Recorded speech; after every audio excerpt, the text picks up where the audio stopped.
She texted, "I want a divorce," then emptied our retirement while on a work trip. Before we begin, I want to ask you something, not as an analyst, not even as a husband, but as someone who once believed stability meant safety.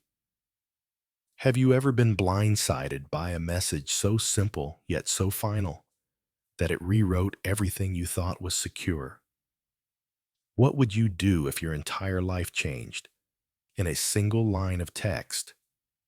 And more importantly, what if the person who tried to break you never realized you were already 10 steps ahead? It was a Wednesday morning in Toronto, one of those gray spring days where the city feels like it's been soaked in fog. I was in my office at Orbis Financial Coffee, half gone reviewing fraud alert flags on a corporate dashboard I'd helped design. My job, senior financial systems analyst, which is just a fancy way of saying I don't miss much. My phone buzzed. It was a message from my wife, Claire. She was supposed to be at a marketing conference in Vancouver. 3 days. She left Tuesday morning with a kiss on the cheek and a reminder to water the fiddle leaf fig she insisted we adopt. Her text said simply, "I want a divorce. I've found someone who makes me feel alive." My thumb hovered over the screen. I thought maybe I misread it. But then came another message, just as sterile and final as the first. "I've transferred the retirement accounts to my name. You can have the house. I don't need it anymore." I set my coffee down. Didn't feel anger. Not right away. Just something cold. Clean. Like stepping into a room where someone you trusted just quietly walked out and locked the door behind them. I didn't call her. Didn't text. Instead, I opened the platform I'd built over the past decade, an internal dashboard designed to track, flag, and isolate suspicious financial activity across multiple accounts. Not just for clients, I had wired my own finances into it too. Because when you spend 20 years working in fraud prevention, you start to think about contingencies. What Claire didn't know and never cared to ask was that every account we shared ran through a consolidated monitoring structure. Not just the retirement funds, investments, emergency savings, even that private account she opened 3 years ago under the pretense of managing grocery bills. The moment she initiated those withdrawals, the system kicked in. No human hands needed, no emotion, just clean code. It saw unauthorized movement, rapid velocity, transfer attempts inconsistent with our usual patterns. Within minutes, automated flags were triggered. By noon, I was receiving alerts not from Claire, but from the receiving institution. Funds frozen. Compliance reviews initiated. Investigators queued. Still, I didn't celebrate. Didn't even smile. I just sat there watching the system I had built work exactly as intended. Impartial, protective, cold in the right ways, and entirely beyond her control. At 12:42 p.m., I responded with one message. "I hope you find what you're looking for." And that was it. She thought she'd disappeared with everything. But she didn't realize she'd married someone who anticipates patterns, who builds systems, not just for clients, but for the people he loves. We'd been married for 22 years, high school sweethearts from Mississauga. She was sunshine and charisma. I was quiet, calculating baseball stats, while she charmed teachers and sold raffle tickets like a born negotiator. Over time, it worked. I managed the numbers. She handled the charm. I set the long-term plans. She focused on the day-to-day. Somewhere along the way, she stopped asking about those long-term plans. And now, without warning, she had made a move she thought was clean, complete. She didn't know the system was watching, not to punish, but to protect. She just unknowingly declared war on a system built to prevent the very thing she attempted. And she didn't even see it coming. That night, I stayed late at the office. Nothing out of the ordinary. The city lights turned amber behind the blinds as I cleaned up a few reports, approved a few flagged entries, and reviewed the security logs one more time. Claire would soon find herself locked out of everything. Not by me, but by the protocols I'd put in place long before she ever typed, "I want a divorce." The rules weren't emotional, they were procedural. And this time, they weren't protecting a client. They were protecting me. It's funny how you only start connecting the dots once the picture's already changed. In the moment, it never feels like a betrayal, just a missed conversation, a shift in tone, a question left hanging. Claire and I met in our last year of high school in Mississauga. I was the kid who stayed late after class updating fundraising spreadsheets. She was the girl who somehow convinced 3 rival cliques to collaborate on the spring carnival. We didn't make sense on paper. She lit up every room, I tracked every dollar. But something about it worked. It always had. We married at 23, bought our first home at 26, built a life anchored by careful choices and mutual roles. I managed our finances. She rose quickly in corporate marketing, conferences in Montreal, strategy retreats in Seattle, leadership panels in Banff. Always moving, always connected. That was Claire. She used to tease me for rechecking our tax returns. "You're too cautious," she'd say, grinning over wine. "That's how we stay safe," I'd reply, tapping the calculator app on my phone. And it did keep us safe. For years. We never fought about money. We didn't need to. I built a personal monitoring system based on the same tech I used to track corporate fraud patterns just for us. It wasn't about spying. It was about resilience, redundancy, in case of emergency, the kind you don't expect from your spouse. But Claire, she was learning too, watching me work, asking questions over dinner about asset protection, retirement thresholds, investment timing. I thought she was just curious. I didn't realize she was rehearsing. The signs were there. I just didn't want to read them. About 6 months ago, she stopped asking about our RRSP projections. 3 months back, I found a new credit card bill addressed to her name only. 2 weeks ago, she made an offhand comment about the guest room being too cluttered and how no one visited us anymore anyway. On the surface, it was nothing.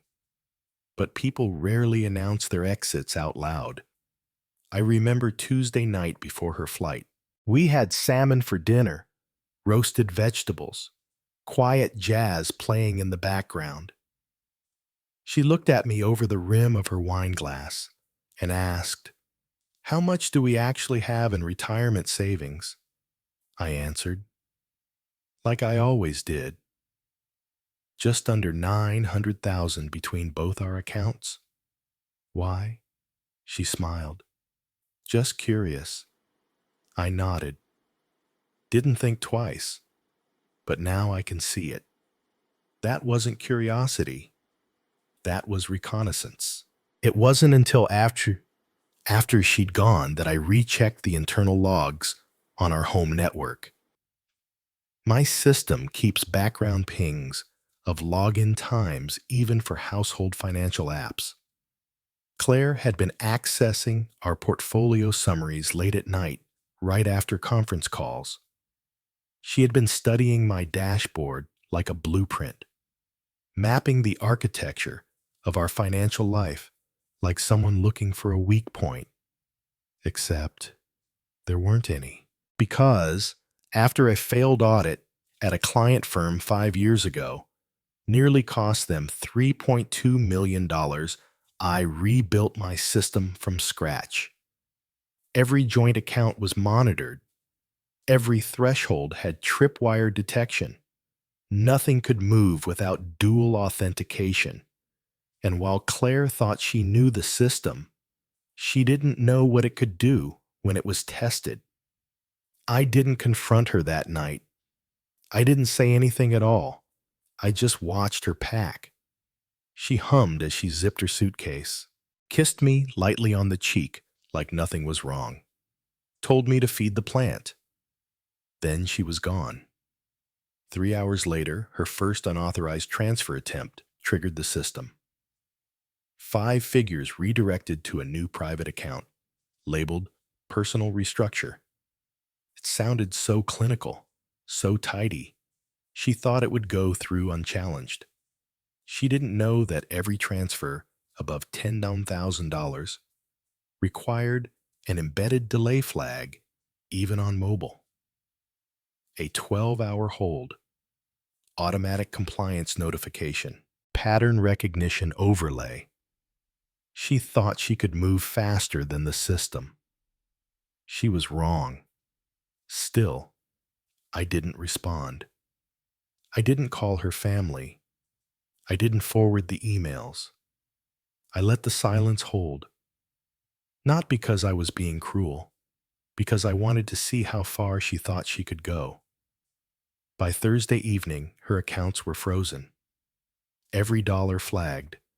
Every password revoked by default encryption resets.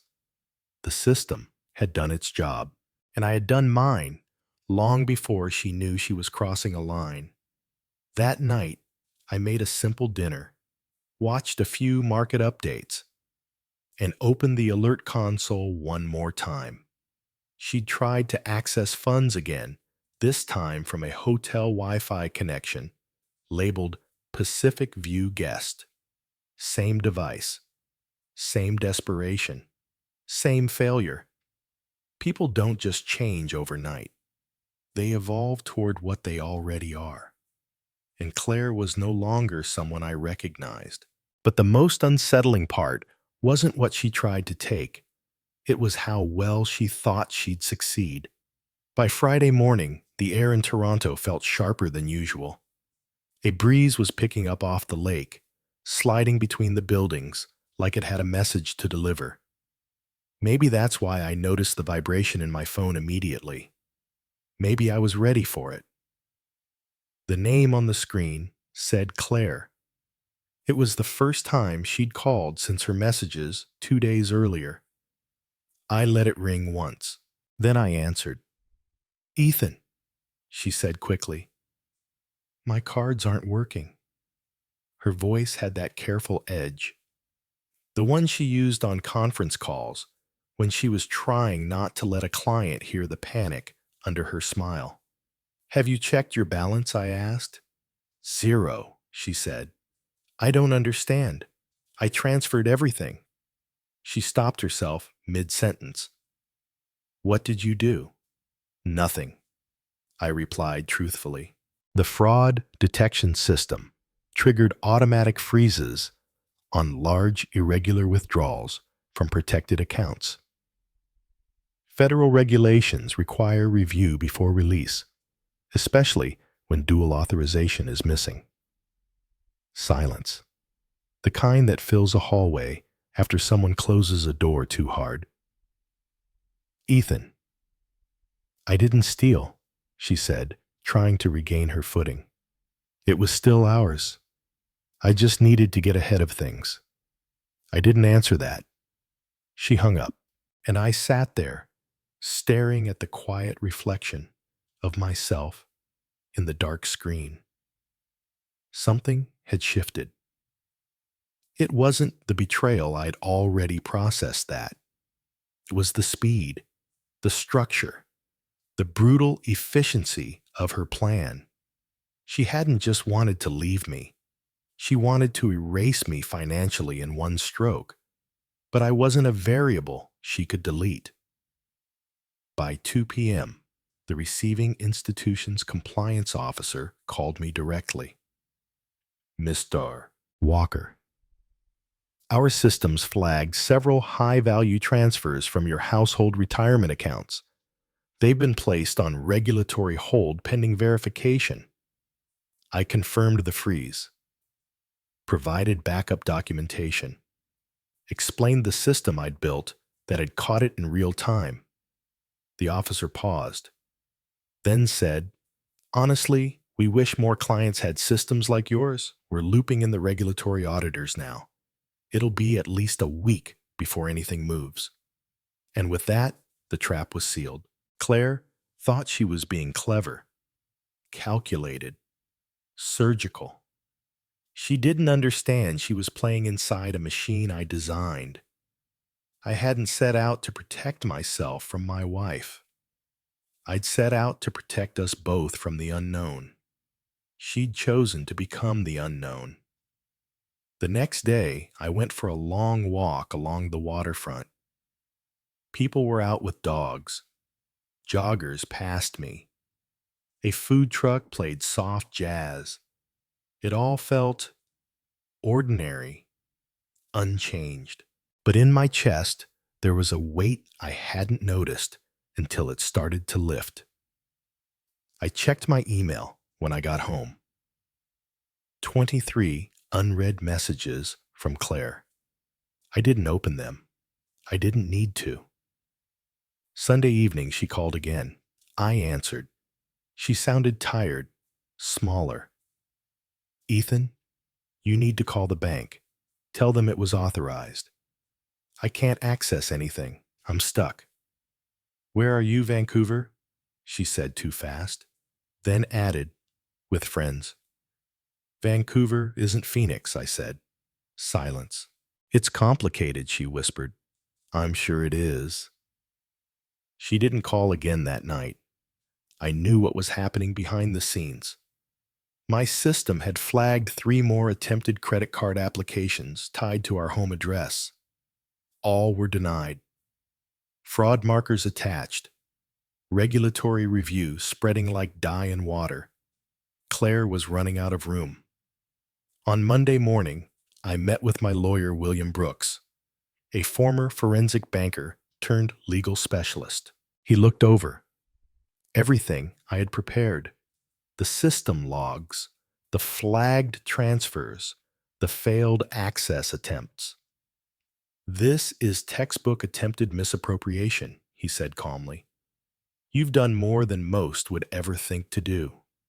He tapped the screen, leaned back. "File for divorce, immediately. Keep it clean. Document everything." I nodded. That afternoon, I filed the papers. Simple, straightforward. No alimony. No splitting of secured assets. The house stayed in my name. Claire could keep the $3,000 left in the joint checking account. I left it untouched, considered it a parting gift. She'd tried to empty everything else. Let her have that. By Tuesday, the silence became louder than any message. She hadn't just failed to take the money. She'd activated a system that now surrounded her on every financial front, one she thought she could beat because she misunderstood what it was built for. Not revenge, resilience. Claire's downfall wasn't the transfer. It was believing I wasn't watching. But the system watches. There's a kind of silence that only exists in courtrooms. It's not peaceful. It's procedural. Every cough sounds louder. Every page Flip feels like a decision waiting to be made. But the silence that morning didn't belong to the judge. It belonged to Claire. We hadn't seen each other in person since she left for that conference. Now, 2 weeks later, we sat at opposite tables inside a courtroom in downtown Toronto. Her lawyer, a woman named Anna Patel, looked polished, assertive. Claire looked smaller. She wore a charcoal gray blazer I remembered buying her for a fundraiser years ago. It didn't fit the same. My lawyer, William Brooks, sat beside me, calm as ever. He carried no briefcase, just a tablet, a printed report, and a half smile. The hearing was to address the emergency motion Claire's team had filed, claiming I had deliberately orchestrated the account freeze to sabotage marital assets. An abuse of financial expertise, they called it. They said I'd used my position to manipulate systems unfairly, that I had too much control. William didn't even flinch. He stood, handed the judge a single-page timeline and a small USB drive. Your Honor, the account freezes were automatic, triggered by an AI-integrated fraud detection system built to prevent precisely this kind of unauthorized withdrawal. It is the same system used by several of our clients in federal compliance monitoring. He paused, letting the room adjust to what he just said. The defendant did not initiate the freeze. The system did, the same way it would have if a bad actor in a financial firm tried to siphon retirement assets out of a joint portfolio. These aren't accusations, they're logged protocols. Claire's lawyer tried to redirect, implying I had designed the system to respond this way in anticipation of conflict. That's when William delivered the first real blow, even if he had. He said, "Is that not the very definition of marital foresight? Protecting joint assets from unilateral removal. Isn't that what every court wants? A responsible partner?" The judge nodded slowly, reading through the system logs. Claire never looked at me, not once. Her hands trembled just slightly as her lawyer leaned in and whispered something. The judge glanced up. "Mrs. Walker," she said, "your attempt to characterize these automated compliance protocols as deliberate misconduct is unpersuasive." She set the papers down, removed her glasses. The system did its job. You're fortunate it did. Claire's lawyer tried one last pivot, asking for immediate release of funds for Claire's basic living expenses. William smiled politely. "There's $3,000 sitting untouched in the joint account, Your Honor. It has been available from the beginning." The judge raised an eyebrow. "Is that correct, Mrs. Walker?" Claire hesitated. "Yes," she finally admitted. The motion was dismissed. Quickly, efficiently, like closing a file on a failed negotiation. The hearing lasted 18 minutes. When it ended, Claire rose slowly. She didn't speak to me, just gathered her things and walked out ahead of her lawyer heels clicking against the tile floor, like punctuation marks to a sentence she didn't finish writing. William and I remained seated for a moment. He turned to me and said, "That was quiet." "Quiet's better," I replied. There was nothing left to argue. No dramatic confrontation, no raised voices or shouted confessions. Just a judge, a room full of data, and a system that had done exactly what it was designed to do. I left the courthouse through the east doors, where the sun had just started to break through the late April cloud cover. The air smelled like cold concrete and the first hints of spring. Claire's car wasn't in the lot. I took the train home, sat by the window the entire ride watching the city shift from steel to suburbs. I didn't think about revenge. I didn't replay what she'd said. I didn't wonder what she might do next. I thought about thresholds, the invisible ones, the ones you only recognize once they're crossed. Claire hadn't just crossed a financial line. She'd crossed the moment where trust becomes data, where silence becomes evidence, where love once broken doesn't explode, it vanishes under the weight of its own audit trail. That night, I sat at the dining room table alone. The house was quiet, peaceful. Claire's belongings were still in the guest room. I didn't touch them. Not out of nostalgia, out of timing.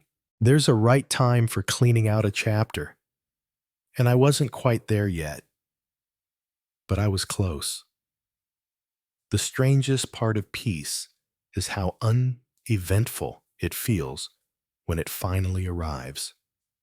It was 3 weeks after the court hearing.